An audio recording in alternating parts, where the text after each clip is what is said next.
কি ব্যাপার, তুমি হঠাৎ এভাবে চমকে গেলে কেন? আরে না না, তেমন কিছু না। আসলে তুমি হঠাৎ করে দরজা খুলে ভিতরে চলে আসছো তো, তাই একটু চমকে গেলাম। আচ্ছা, তুমি এই সময় বাড়িতে? তুমি তো এই সময়টা অফিসে থাকো। না, ওই আজকে একটু তাড়াতাড়ি কাজকর্ম শেষ হয়ে গেছে, তাড়াতাড়ি ফ্রি হয়ে গেছে, তাই চলে আসলাম। ও আচ্ছা। কি ব্যাপার, তুমি এসব কি পড়ছো? ও আচ্ছা, এই ড্রেসটা, এটা তো আমি অনলাইন থেকে অর্ডার করেছি। পরে দেখলাম কেমন লাগছে। আচ্ছা, তুমি আমাকে বলো তো, এই ড্রেসটা পরাতে আমাকে কেমন লাগছে? মাশাআল্লাহ, অনেক সুন্দর লাগতেছে তোমাকে। আচ্ছা বাই দ্য ওয়ে, আজকে আমরা ডিনার করতে বেরোবো, তুমি তাড়াতাড়ি রেডি হয়ে নাও, আমরা বেরোবো। না না, আমি আজকে বাইরে যেতে পারবো না। কেন? আরে দেখো না, বাসায় কত কাজ পড়ে আছে, তারপর জামা কাপড় ধুইতে হবে। আমি খুব ক্লান্ত, আমি আজকে যাব না, অন্য কোনো দিন যাব।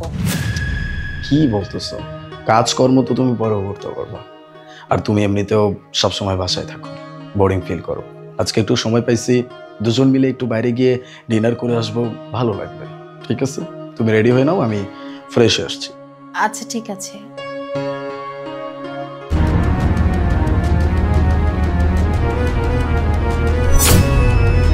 আচ্ছা শোনো, রেডি হইতে আবার বেশি সময় নিও না। হ্যাঁ। যদি লেট করে যায় তাহলে আবার টেবিল পাবো না রেস্টুরেন্টে।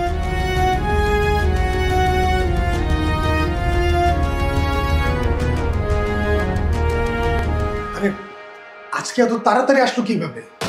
আরে সেটা আমি কি করে বলবো, আর ওকে দেখার পর তো আমার নিঃশ্বাসই চলে যাচ্ছিল। আর হ্যাঁ, আমার তো খুব মজা লাগতেছিল এই দরজার পিছনে অর্ধ উলঙ্গ হয়ে দাঁড়ায় থাকবে। আরে বাবা, শুকরিয়া আদায় করো যে আজকে ও আমাদের দুজনকে একসাথে দেখে নাই। যদি দেখতো না, তাহলে তুমিও শেষ হয়ে যেতে, এর সাথে আমিও শেষ হয়ে যেতাম, দুজন একসাথে শেষ হয়ে যেতাম। আরে তোমার স্বামী তো এখন বাসায় চলে আসছে, আমি বের হবো কিভাবে? আরে তুমি থামো তো, আমাকে 2 মিনিট একটু চিন্তা ভাবনা করতে দাও। হ্যাঁ, তাড়াতাড়ি যা করার করো। আচ্ছা শোনো, আমার কাছে বাসার একটা ডুপ্লিকেট চাবি আছে, সেটা আমি তোমাকে দিয়ে যাচ্ছি। আমরা যখন বের হয়ে যাব, তুমি তখন বের হয়ে যাবা, আর বের হয়ে যাওয়ার সময় লক করে দিয়ে যাবে। হ্যাঁ হ্যাঁ, এটাই ঠিক হবে। আরে এখন কি হবে? আরে কি করবে মানে, তুমি যাও দরজার পিছনে লুকিয়ে পড়ো।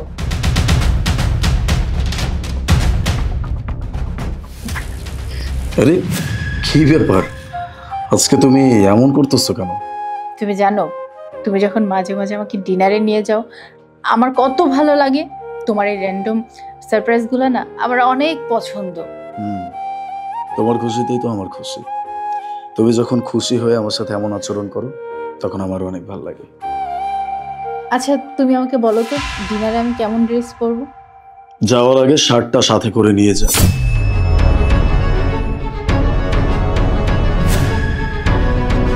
সোনিয়া, তুমি তো আমাকে বললে না যে আমাদের সাথে তোমার বন্ধু যাবে?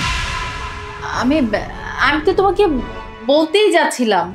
হ্যাঁ হ্যাঁ, ওনাকে বলো আমরা দুজন জাস্ট ফ্রেন্ড, কোনো কিছু না। আমি মানছি, আমি অনেক বড় ভুল করেছি। তুমি না একটু শান্ত হও, মাথাটা ঠান্ডা করো। আসো আমরা বসে একটু কথা বলি। কথা বলো না, চুপ করে আছো কেন? দেখো, তুমি আমাকে যে শাস্তি দিবে আমি মাথা পেতে নেব। তুমি একটু আমার কথাটা শোনো।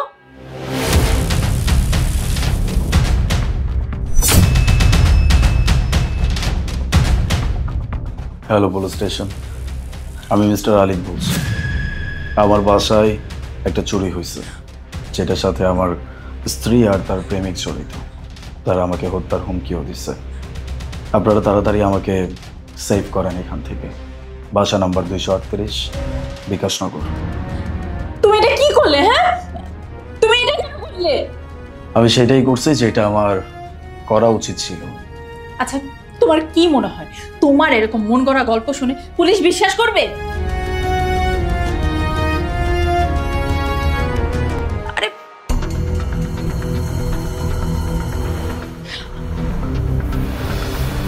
আরে তুমি এসব কি করছো? তুমি কি পাগল হয়ে গেছো? তোমার মাথা পুরো নষ্ট হয়ে গেছে। আরে সোনিয়া, তোমার হাজবেন্ড কি পাগল হয়ে গেছে নাকি? ওরে থামাও।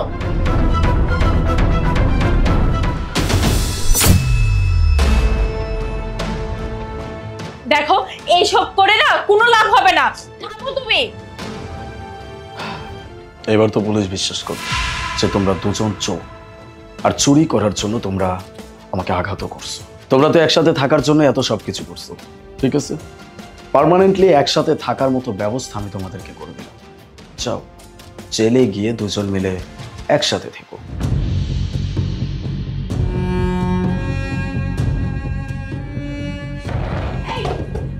আরে, দরজা খোলো।